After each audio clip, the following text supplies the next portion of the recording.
Hey guys, welcome back. I'm Johnny. Today we're going to be talking about some of the most popular solar panels and also some of the best portable solar panels that are on the market right now. So if you've been looking for a portable solar panel and you're interested in one of these brands, then stick around for a few minutes and hopefully this information will help you out.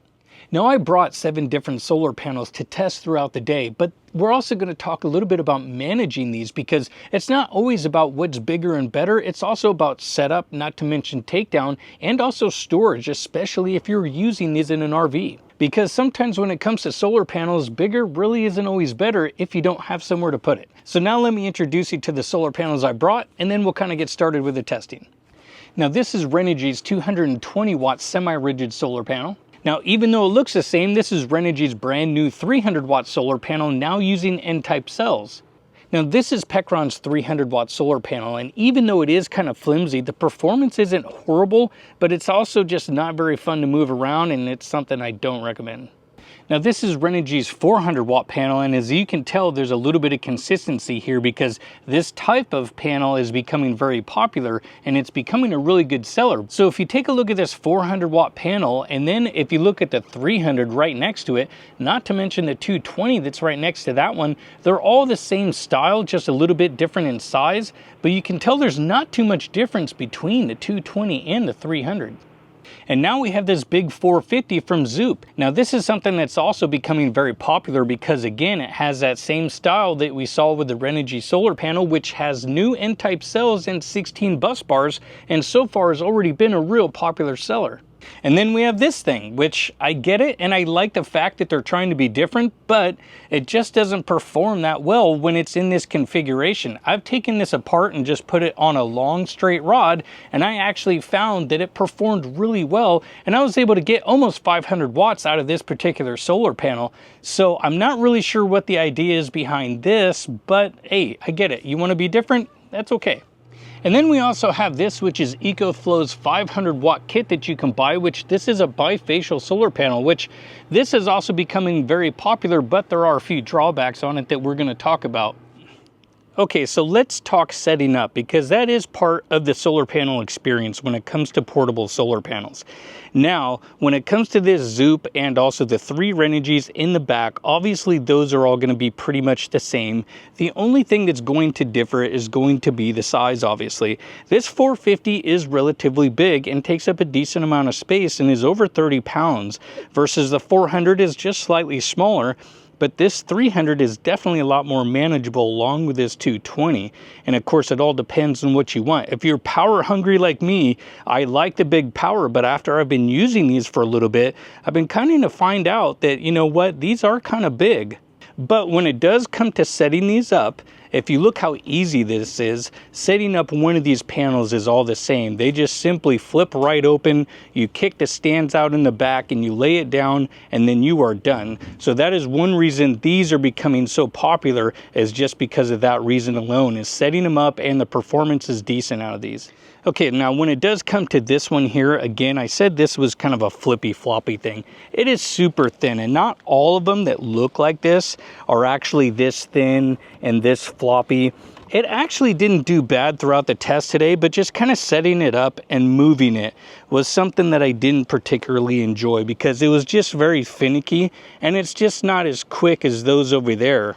But as you can see, as I'm trying to move this around, it just takes a lot more finesse to kind of get it right.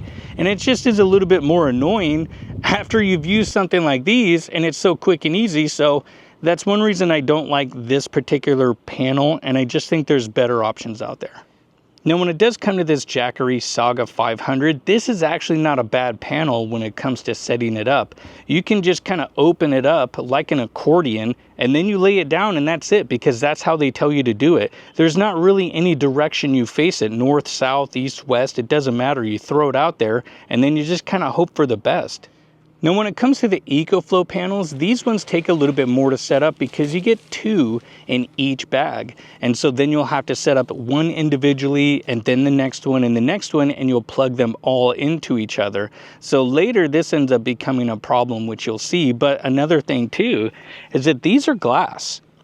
And believe it or not, I already know a couple people who have already broken these, and I honestly thought that I broke one of these in my travels out here. So I was a little bit worried, but it was actually okay. This is not a crack, that's just a spider web, but so far they're still holding up. They have fallen already once, and so far they did okay with that, but others have not been so lucky. But performance-wise, these do pretty darn good. Okay, so now when it comes down to performance, I took 3 recorded measurements at 9 a.m., 12 p.m., and also 3 p.m. That way I could get the best numbers I could, and I also would line up each solar panel as much as I could to the sun. Now, I would still use just the stands that are included in the back, so I wouldn't be getting them perfectly aligned with the sun, but at least I would line it up as much as I could using basically the shadow technique, where you just make sure that the solar panel is square on the ground as far as your shadow goes. Now, the conditions are sunny today with a haze that's lasted pretty much throughout the day, but all of these solar panels are on the same playing field, so pretty much I tried to do it as quick as I could to get the numbers at each given time.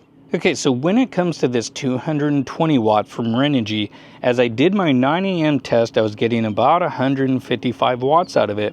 And then as the day became later and I got to 12 o'clock, I ended up seeing about a max of 178 watts. And this was about the most I saw out of it all day.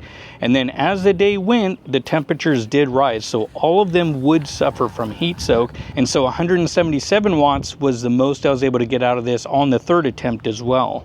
So now when it comes to the Renogy 300, the first test ended up giving me about 245 watts. And then when noon came around, 270 watts is what we ended up seeing. And then on the last test at 3 p.m., about 259 watts after everything was completely heat soaked. And it ended up being about an 87-degree day as far as the peak temps.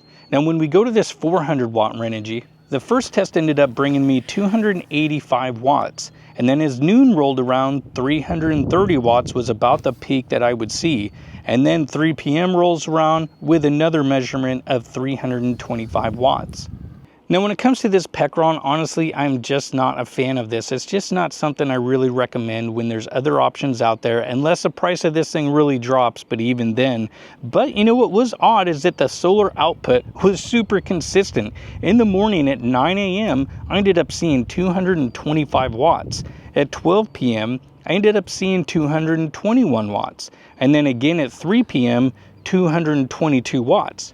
Now, being that it is a 300 watt panel, it was actually consistent just to kind of get the same output no matter what time of the day it was, heat soaked or not. So I thought that was just kind of interesting. Okay, so now this Jackery unit, which again, I have already used this several different times, and the performance is definitely there, but not in this configuration. You could honestly put this on a pole, you could hang this on a fence, or do something else and you'll get much better results. But for today, the first test ended up bringing me about 230 watts just laying on the ground. Then around 12 o'clock, I got 380 watts out of it.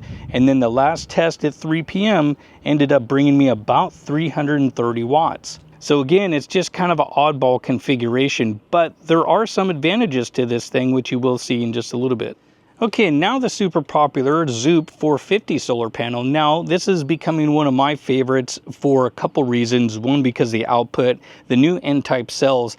The only thing I'm kind of thinking now is that it might be too big. If you're doing home backup stuff, definitely. Or if you have a real big spot in your RV, sure. But as we take a look at these numbers that we got today, it ended up providing 375 watts on the 9 a.m. test.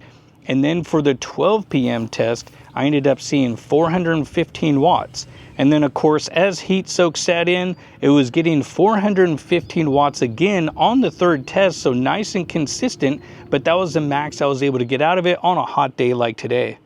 All right, now these EcoFlow bifacial solar panels, which being bifacial, there is a little bit of an advantage, but it's in the same price range as some of these other ones, just a little bit more. But again, we are talking about premium panels today. Now on the first test at 9 a.m., the EcoFlow was showing right about 410 watts, give or take. As I ended up getting the second reading at 12 p.m., I ended up seeing a max of 485 watts, which that so far is the best today. But again, it is a 500 watt panel, and the only other 500 watt panel is the Jackery. Now, when it did come to the 3 p.m. test, even though I do have these little alignment dots, which I decided because the stands are pretty adjustable, I ended up lining up the dots. That way I could try to get another peak number out of this. But for some reason, after being completely heat soaked, I ended up only seeing about about 348 watts out of it, which I thought was a little bit strange. But I've already used these a few times, and this is actually the second day I've been using all this stuff. My day yesterday actually had just a little bit more clouds in it. There was a little bit more of an upper haze, so my numbers were slightly lower during some parts of the day, but the numbers were pretty consistent for all of these panels throughout yesterday and today's test.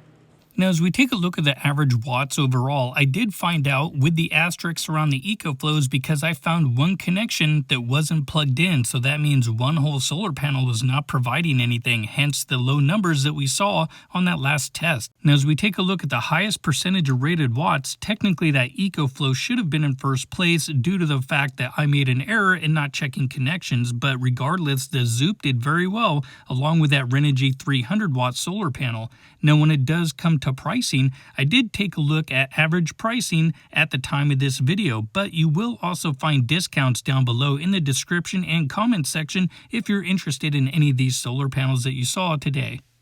Okay, now when it does come to putting away the Pecron, this is actually not too hard of a panel because one, you don't have a case and it kind of just simply folds right up and boom, you are done. So it's not that bad. But again, it's just not something that I prefer.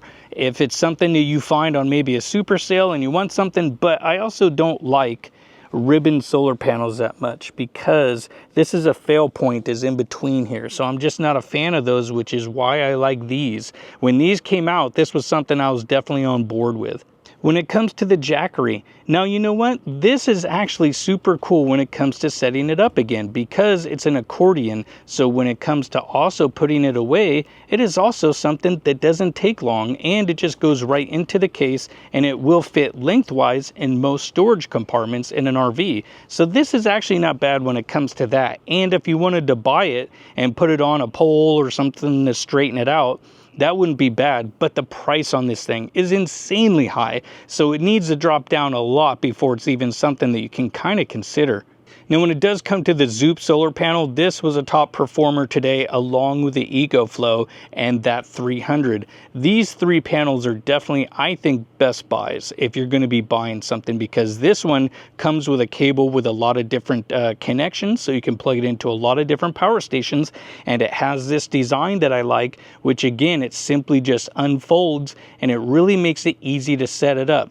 And not to mention, it also makes it really easy to take it down when you are done with it. And that is one of the reasons I really like this design when Renogy did it. And now that Zoop is doing it, which obviously you can see a lot of similarities there. So I'm not going to get into the logistics part of that, but you guys probably pick up what I'm throwing down. Now, that 400 back there, it seems like I have two of those and I only brought one with me. And normally I would see 340 to 360, but most of the time when I was using that one, it was on cooler days. And now that we are on a warmer day, I'm getting probably the more realistic. But this new N-type cells on this 300, this is actually not bad. This one performed really well throughout the day. But that little 220 over there just never really seems to do that much. It always seems to be short of what it kind of should put out. Now, the only problem with the Zoop, though, if you wanted to buy this, it is extremely big. So if you're going to put this in an RV, you will have some storage compartment problems because even though I have a fifth wheel and it's a relatively large compartment, there are others that are bigger, there's some that are smaller, but I found that having one or even just two of these, it does take up a lot of space. Now, Zoop did come out with a brand new 350 that I'm hoping to get soon, which I assume it's roughly this size. It's probably right in between these two.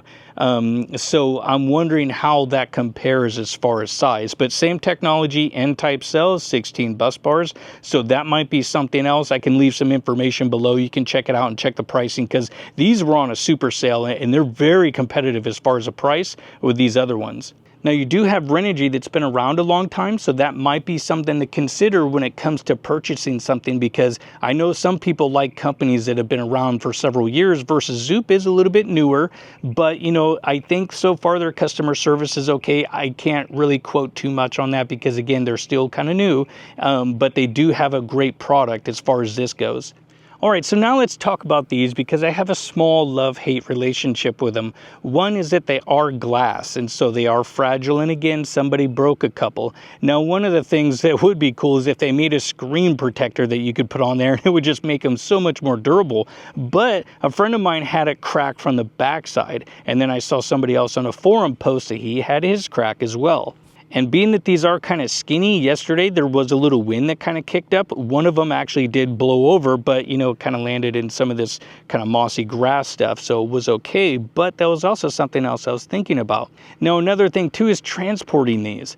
These inside of an RV, you know, if things are shuffling around, that's something else I was thinking about, you know, because they do fit nicely in there, but RVs tend to have a lot of stuff inside that can shift and go back and forth, and if you don't have these completely covered with those foam pads, well, then eventually you might open up one of these bags and it could be in trouble, and then you may have glass everywhere, who knows. But that's one of the things I'm a little bit worried about. I think these are better for home use if you don't want to worry about transport. Now, another thing too is that when it comes to moving these, you have to move each individual panel, so that's something to think about, and also the setup.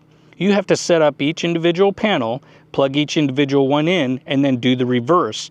So you have to unplug each one, which only takes a second, but then you have to move each one as well. So when it comes to setup and takedown, it does take just a little bit longer. It's not a real big deal, but that might be something that other people might want to know about. And again, if you're one of those people who like to move solar panels during the middle of the day to try to get the most amount of output, this one I actually tried to move, and I had to disconnect them all because it was just easier to do it with them all separated and then plug them back in.